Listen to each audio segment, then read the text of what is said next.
Welcome to Linda's TV show. If it is your first time of stopping by or coming across my YouTube channel, you are highly welcome. Please, I beg you for this favor, click on that red button that says subscribe.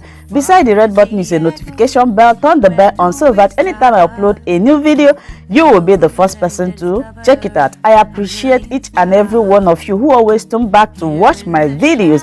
Like you know, I present news on daily basis to you.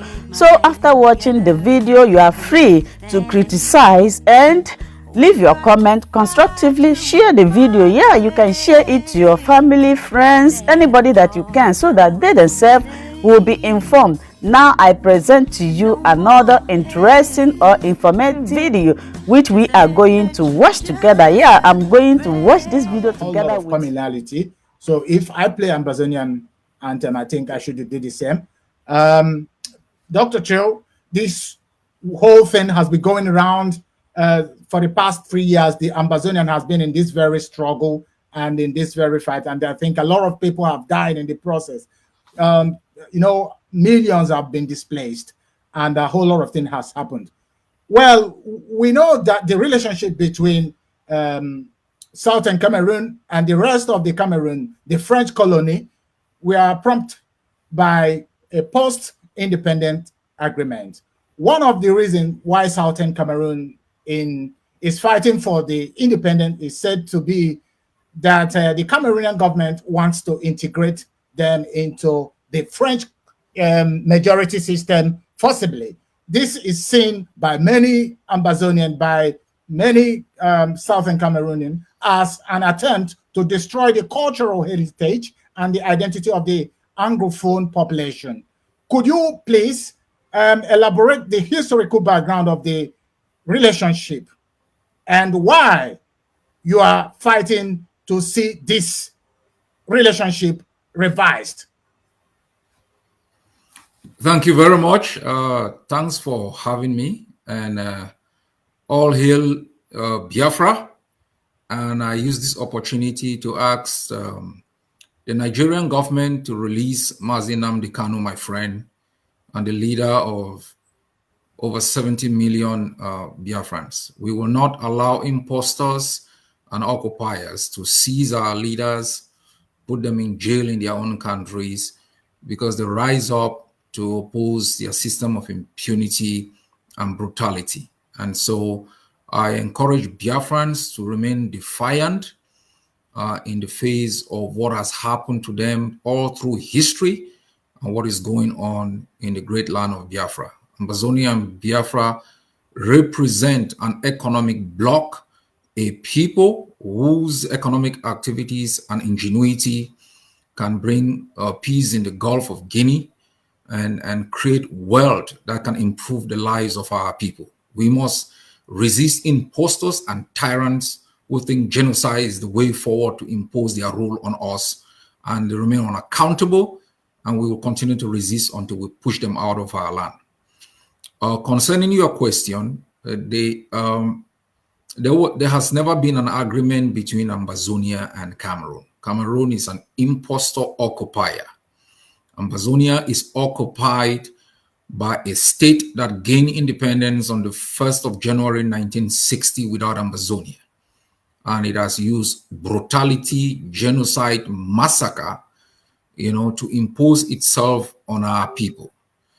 And we are fighting to protect our land, our territorial integrity, and to institute within Ambazonia a system of governance that is a reflection of our socio-economic and political reality. And so we have, in the past 60 years, been resisting Cameroon at different levels. But in the past 5 years, there has been a full-blown war against our people that has resulted in the displacement of over 2 million people, has affected the lives of 4.5 million Ambazonians. So to cut the long story short, we are an occupied territory, and we are up in resistance against a brutal occupier who has no reason to be in our land. Okay, thank you very much, sir. You said there is no agreement. There is the conception, there is the one of the things that the Cameroonian side continues to hold on is they use the word referendum. But there is the difference between referendum and plebiscite.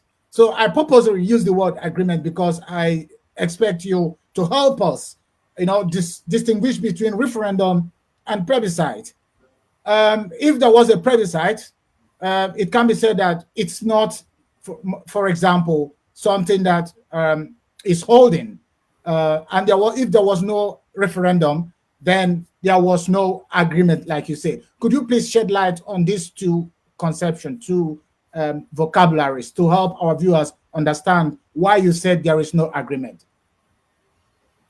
First, we should understand that Ambazonia, as well as Cameroon, including other trust territories, was a Category B trust territory under the United Nations trusteeship system. And under Article 76B of the Charter, the trustee was supposed to manage those trust territories until they gain their independence. And that's what France did with Cameroon, and Cameroon gained independence on the 1st of January 1960 without Ambazonia. And the United Nations, instead of fully granting us independence after we had constituted our government, our House of Chiefs, our House of Parliament, they decided, because of the fear of communism, to impose a plebiscite on us. A plebiscite is an expression of intention. And so they asked if we will want to integrate within Nigeria or to form a bicultural federal system of governance with Cameroon. And our people elected to form a bicultural system of federalism with Cameroon. But that was simply an expression of an intention. The United Nations passed Resolution 1608 on the 15th of April 1961, asking Cameroon and Ambazonia, including France and the United Nations, including the United Kingdom, to sit down and negotiate a binding understanding between Cameroon and Ambazonia that can be invoked as an international treaty. Do not forget, we were being run as a parliamentary system of governance, where even in the United Kingdom, when they voted to leave the European Union, that vote on its own was not binding either on the UK or on the EU. It needed an act of the UK Parliament to make it binding on the United Kingdom.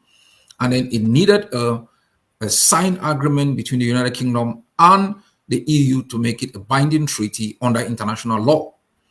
The intention, the vote of 11 February 1961 was never translated into an act of the Ambazonian Parliament.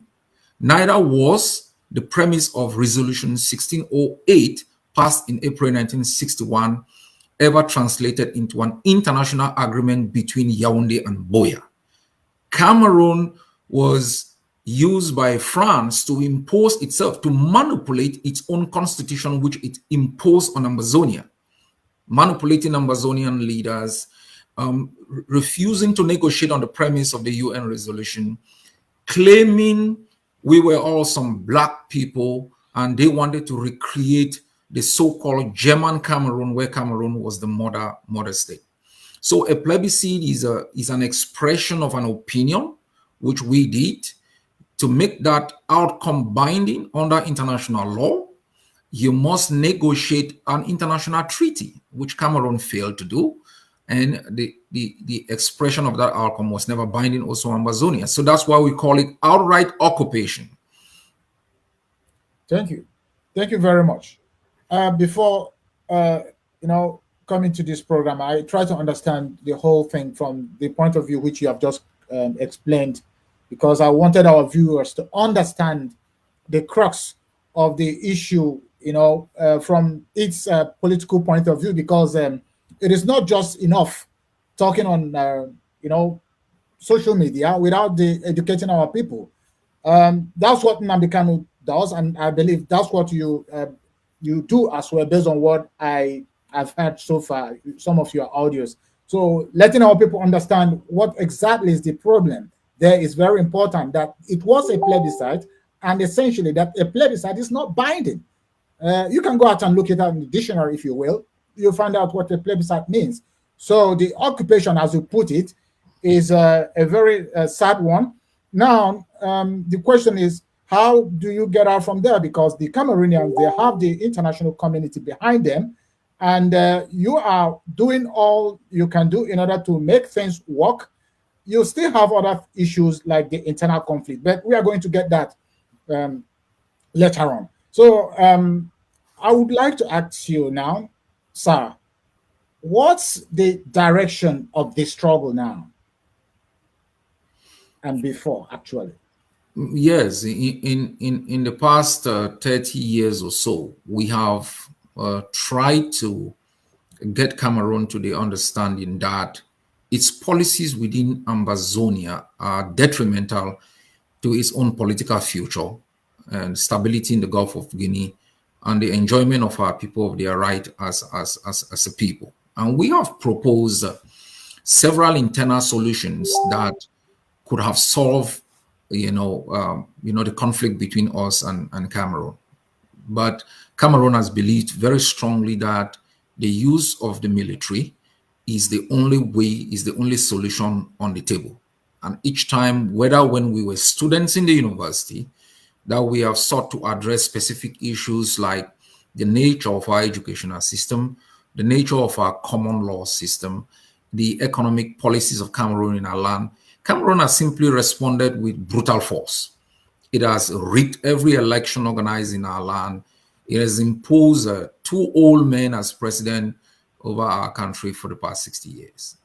And so in the last 5 years, lawyers and teachers went on the streets to ask for a reformation of both legal and educational system to make sure that we can enjoy as Ambazonians the common law system that is, fundamental to our own existence, or an educational system that makes our students an asset, not a liability. Cameroon responded with the arrest of lawyers and teachers, jailing them, brutally murdering thousands of our people. And I invoke the right of our people to self-defense, for the self-preservation of our people. And in the past 5 years, we have established an opposing army. We have eliminated their educational system and political structures in most part of Ambazonia. And going forward, we have established our own educational system under Ambazonian supervision and control. We have asked all drivers within Ambazonia to make sure that Cameroon and CEMAC number plates are not allowed within Ambazonia. We've raised down their flag and raised ours. We've set in place our anthem. We are now building what we call the transitional liberation councils to look after our own communities in areas of education, in areas of development, sanitation.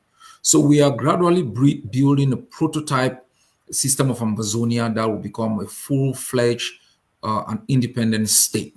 Our priority now is to defend the lives of our people, is to defend our territorial integrity, and to dismantle the last structures of Cameroon that are still scattered around Ambazonia and being used as proxy centers of intelligence gathering, used in the killing of our people. We are at war, and I ask the world and Biafrans to support us to dislodge these enemies so that we can live in peace and freedom in our land. Thank you very much, sir. Your intention is clear. No going back, just forward and establishing the structures that will enable you, get the Ambazonians together and move forward.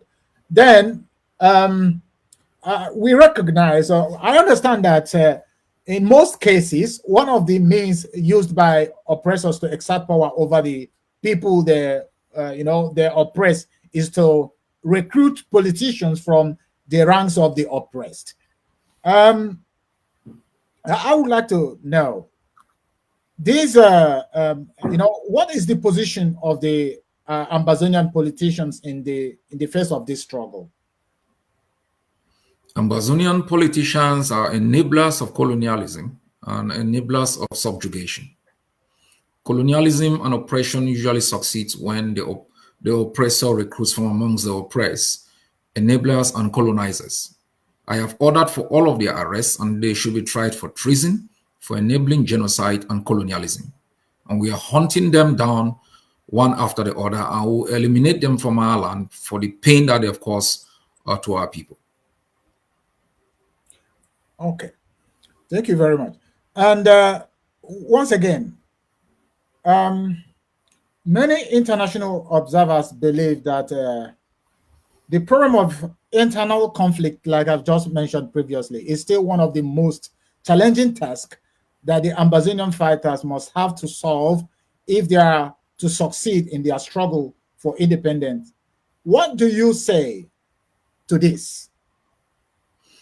Internal conflict is part and parcel of every liberation struggle. You can understand a people who have been denied the right to life, the right to liberty and security, the right to humanity, the right to freedom of assembly, the right to vote for the past 60 years. When they rise up in resistance, you would expect these schisms, these initial divisions amongst them in terms of strategy, in terms of approach. And we also know the enemy works extremely very hard to fuel these divisions because it helps them. The Ambazonians are united in their objective. We'll have our days of divisions, but I'm also working extremely very hard to bridge the gap between myself and other movements and leaders.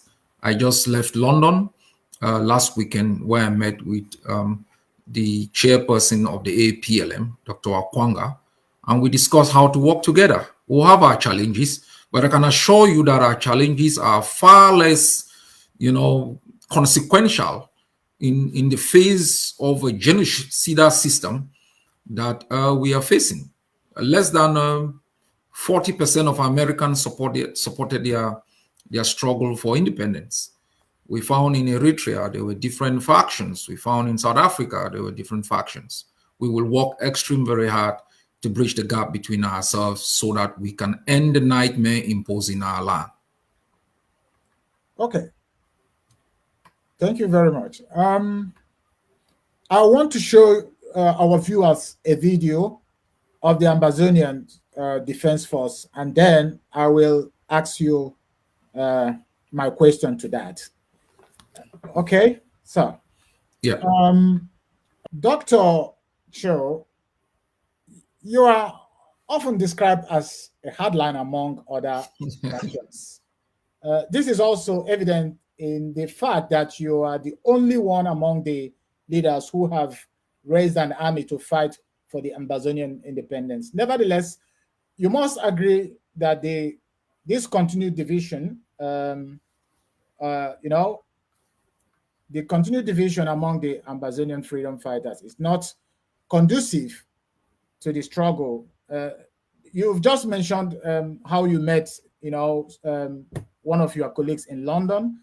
Okay, is there any other thing, you intend to do in order to overcome this division? As you know, it's a serious issue, and hence it's to overcome. The sky is the limit. We are going to overcome the division, and I'm taking steps. I have spoken to other leaders, and so we can find models of collaboration that can help us work together. There are other leaders who will join forces with us with time. Division is part and parcel of every society, even in your family, at home, even with your spouse. It's not easy to agree on everything. The first thing is to accept that there are divisions. The second is to work hard, to show understanding, and to find a common position, even on little issues. And we are working hard, and I am definitely very sure that we will overcome the divisions. Ambazonia will remain a plural society with different political formations representing different interests, different directions, and different methodologies and strategies. And we will respect this plurality because that's what makes also the garden a beautiful place, different sort of flowers and colors. But we must avoid the enemy infiltrating us and exploiting these divisions for its own end. So I can assure our people that we are working extremely very hard, and I ask them to support the various efforts and to make sure they themselves don't fuel the division for their own ends. I'm not a hardliner. I think I have been very soft with respect to the kind of ferocity that we are facing on the other side. Okay, thank you very much. All right. You don't believe me? You don't believe me? Well, you said that, I mean, you are just one of them that single-handedly organized a rally at the university, students demonstration, one single-handedly. It's your record. And the issue of the demonstration in Germany, I mean, it's just few people who can do that.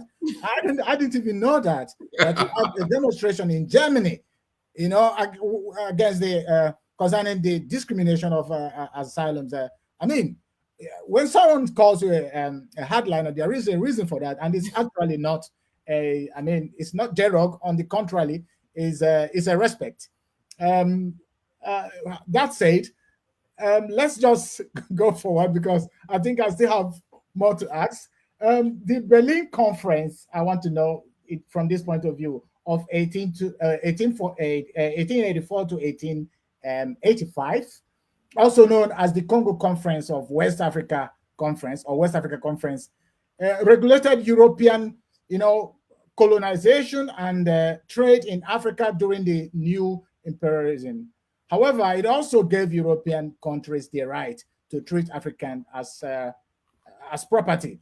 One of the the measures Europeans took then to make sure that there is unhindered and enduring exploitation was to match African nationality, which had nothing in common regarding culture and landscape. Expectedly, this would lead to endless dispute among the merged nation. The relationship between Ambazonia and Cameroon, the French colony, and the resulting dispute could be seen as one of many in African countries. What impact do you think the struggle for Ambazonia independence has on African nations that have been thrown together into countries by European imperialism? One of the biggest tragedy of the founding fathers of African Pan-Africanism or African nationalism was to focus on what they call the Berlin Conference, and even the notion of a nation state as of 1648, the Westphalian notion of the nation state. And so they develop anti-colonial stance or Pan-Africanist views based on opposition to what they perceive as artificial borders created within the continent. What they never recognized and put on the table was also how to address the schisms or divisions that have existed within the continent because of the migration of different tribes, the hostilities, and different clans conquering different places. The Ambazonian struggle is not based on what we perceive as those colonial lines. It is based on the notion of peoples who live within a particular territorial space, and through time and space have developed common practices, a common way of life, a common system of living that gives them opportunity to live together. Now, the concept of nation state is developed along what they call natural topographies.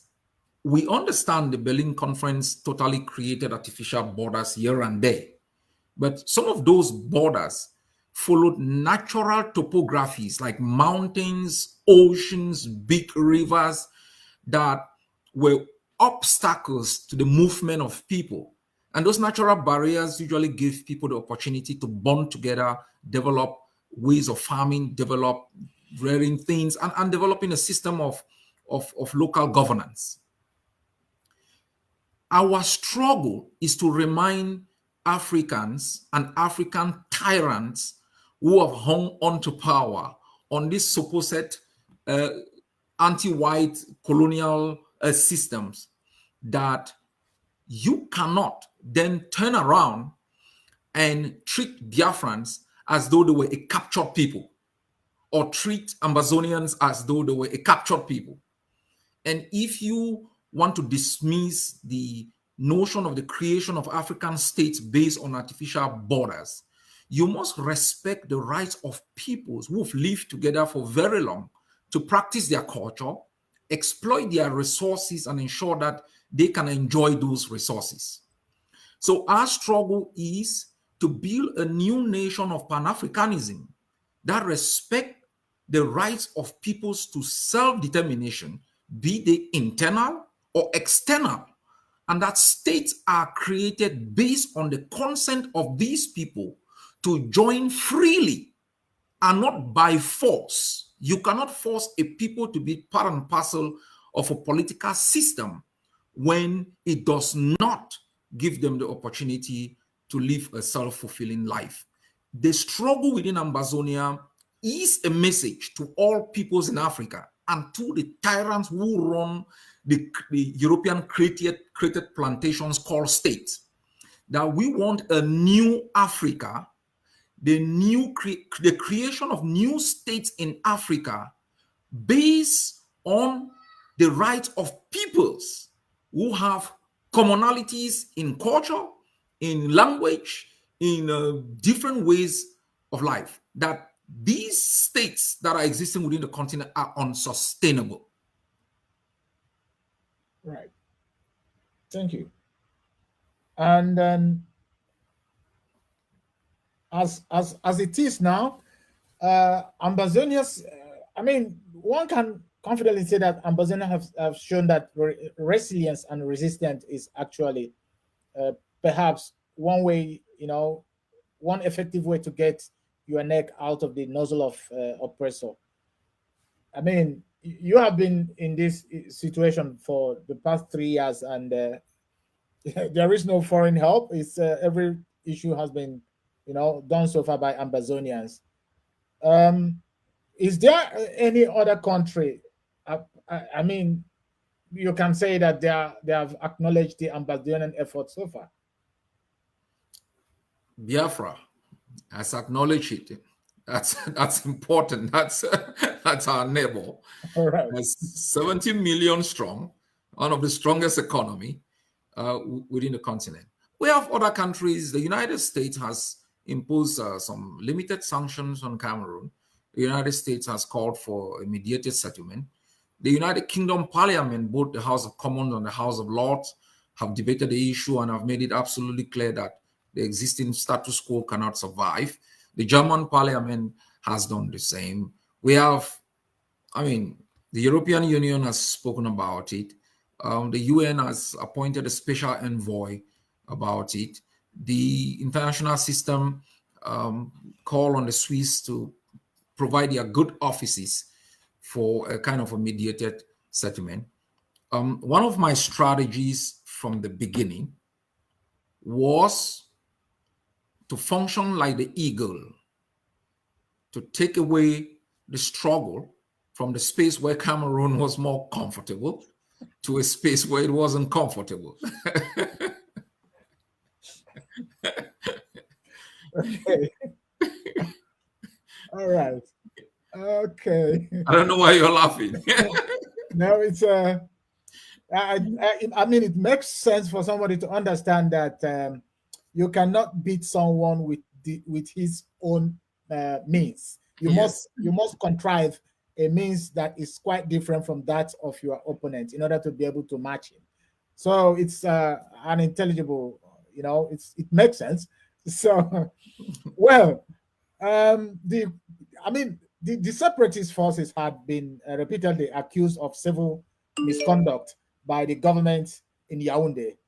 A Voice of America report on 15th September 2022 quotes a Cameroonian official statement that attacked and the threats by the separatists have led to closure of many schools since the start of the school this year. That's this month, September 2022. So, what is your reaction to this allegation? My question is: are these well founded, or would you say that these were mere pure propaganda by the Cameroonian government amid at aimed at tarnishing the image of all the separatist group? First thing, I have called on people to dig every Cameroon school existing in Ambazonia, dig it from the foundation. I don't think you can allow a foreign country to simply come into your land and build 4 walls and call them a school where it intoxicates our students. So every school that is owned and run by Cameroon should be dug from the ground. If that's what Cameroon calls attack on schools, then it should reconsider its claim to our land. Now, there has been some infractions by our own forces, there is no doubt. This is a very brutal war against our people, and our forces are fighting under very difficult circumstances, and you would expect some human rights violations. But those human rights violations are not systematic in nature. They are not driven by policy, unlike what we are facing as a people against the thugs and impostors on the other side. They're committing genocide. They've burned down more than 1,200 villages. They have displaced more than 1.2 million people. They have committed more than 120 massacres.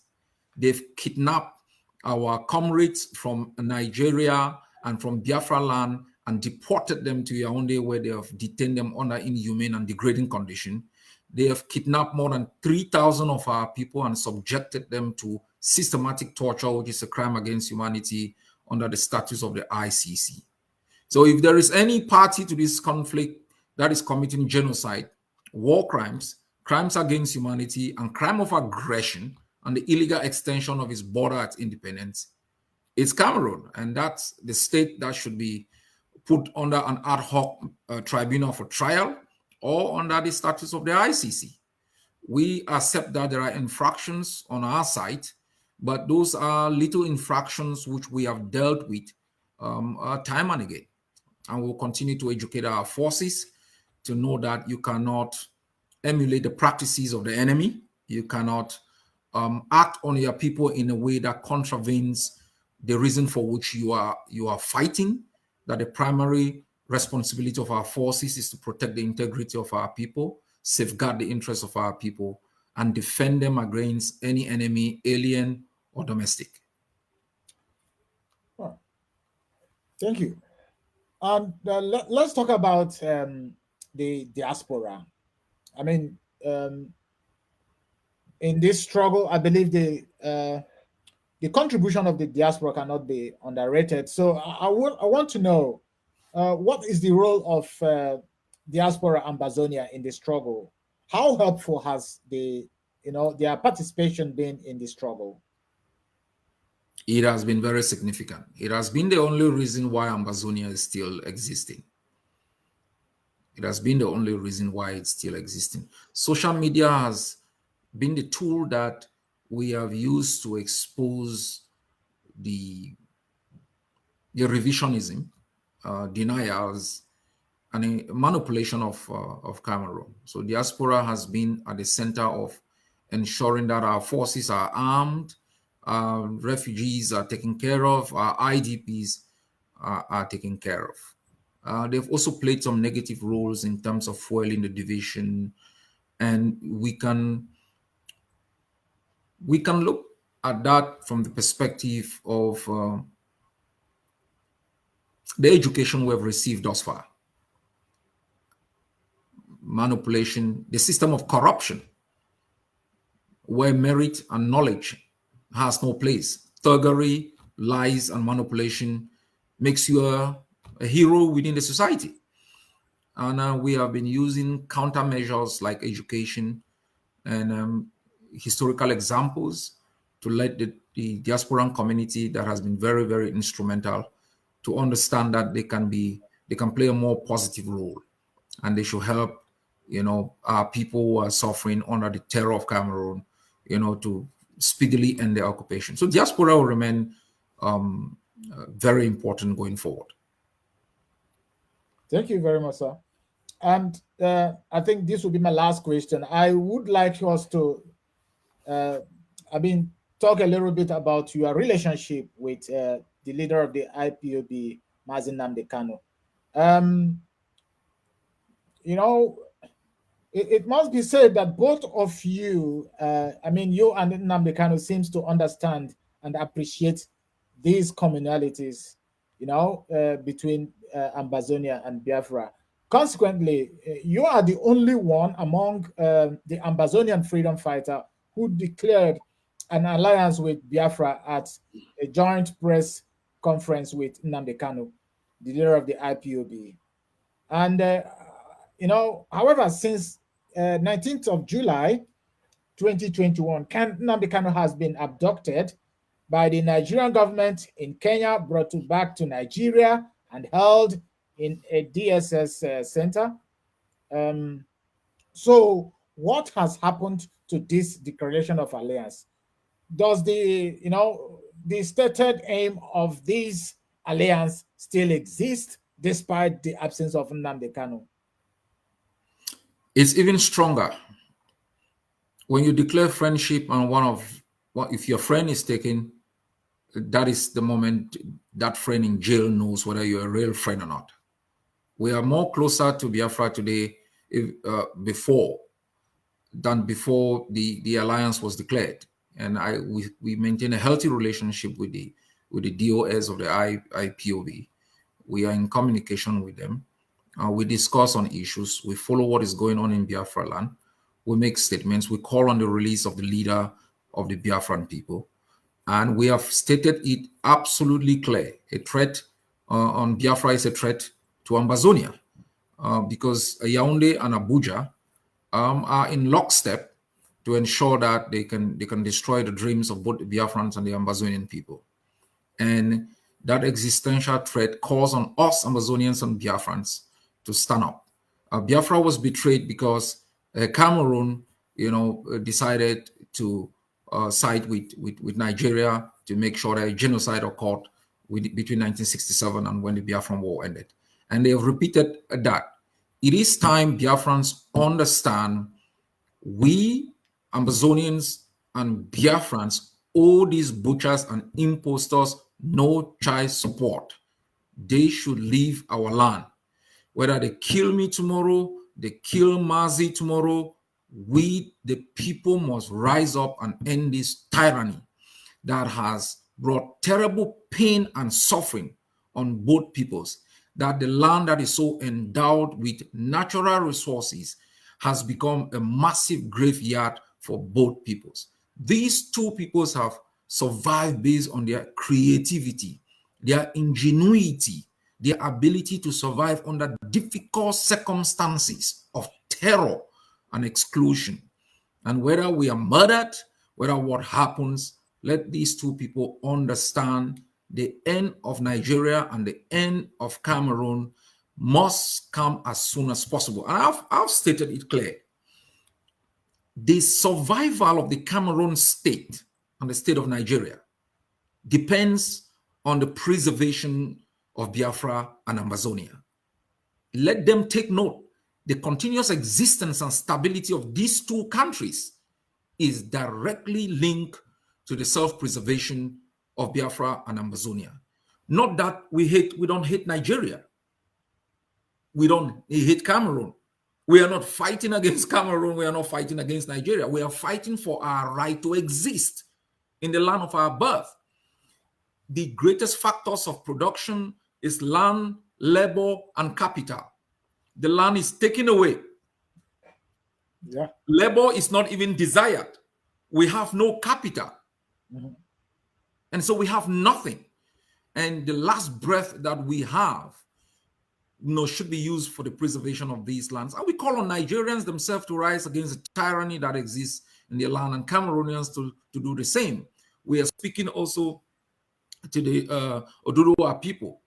We must bond together and preserve our nations. And we will decide as peoples to establish political institutions that is a reflection of our reality, to create the kind of states that will protect us from harm, exploit our resources, to improve the lot of our people. Thank you very much, Dr. Chiu. I think this is our last question. Before we go, I want to ask you a question. You are essentially an intellectual, but then you still retain your humanity. Do you know the word intellectual? Have you ever heard of intellectual? Intellectual. Oh, it's like his picture is frozen.